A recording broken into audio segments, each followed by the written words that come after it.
आणि राज्यातनं एक धक्कादायक बातमी समोर आलेली आहे कल्याणमधून। हनीमूनला कुठे जायचं यावरनं नवरा बायको नाही तर जावई आणि सासऱ्यांमध्ये वाद झाला।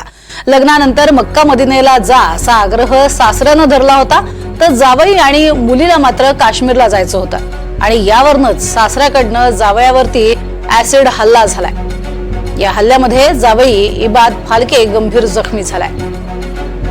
सध्या त्याच्यावरती रुग्णालयात उपचार सुरू आहेत।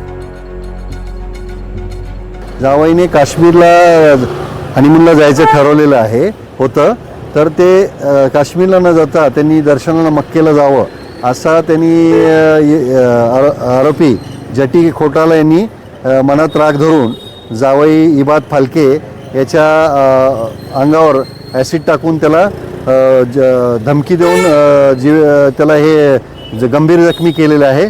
ॲपेक्स हॉस्पिटल इथे त्याचा औषधोपचार चालू आहे आणि ॲपेक्स हॉस्पिटल येथे त्याची तक्रार घेतलेली आहे।